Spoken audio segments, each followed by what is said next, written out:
Ndërkohë, ka raste shumë, Elsa, unë po besoj edhe keni në praktikën tuaj në punë, që ka fëmijë që deri në 2 vjet kanë kriju tinguj, fjalë, kanë qenë goxha të zot në këtë punë, por ka ardhur një periudhë mosha 2 vjeçare aty kur i kanë stopu. Pse ju ndodh kjo?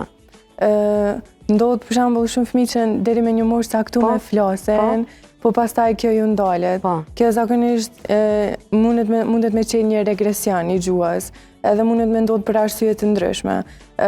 Kjo mundet me ndodhë nëse fëmija përjeton ndonjë stres ose ndonjë traumë, mundet me ndodhë nëse fëmija ka ndonjë smundje tjetër, ose ka fëmijë për shembull që ndoshta humbin dëgjimin, e ndoshta nuk mundet me u vrejt, nëse nuk e ka pas këtë problem më herët. Mundet me ndodhë që fëmija ndoshta ka një çrregullim krejt tjetër që e shkakton këto, për shembull spektri autizmit, mutizmi selektiv.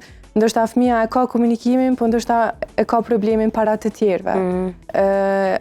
Prandaj mundet me ndodhë kjo, ose nëse fëmija ka probleme mjekësore tjera, për shembull ndonjë sindrom ose diçka tjetër, mundet me ndodhë një lloj regresioni, edhe që fëmija pastaj me u kufizu në komunikim. A mund të dallojmë të paktën si prind në mënyrë që me u orientu edhe me lyp ndihmë prej simptomave pak a shumë problematike në fëmijës tonë?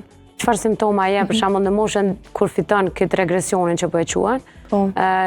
Përveç që hesht, a ka edhe simptoma tjera të cilat na duhet me qenë vigjilent? Po për shembull nëse fëmija deri në atë moshë ka qenë shumë ekspresiv, domethënë ka folë shumë fjalë, edhe kur ka qenë më i vogël ka kriju tingoj, domethënë ka pas interaksion me ambientin e tij, edhe domethënë për një moment veç kjo u ndal. Atëherë është mirë domethënë me u konsultu me një profesionist që pastaj me ditë edhe te kush me u drejtu edhe pse po ndodh kjo, se siç e përmenda ka arsye të ndryshme.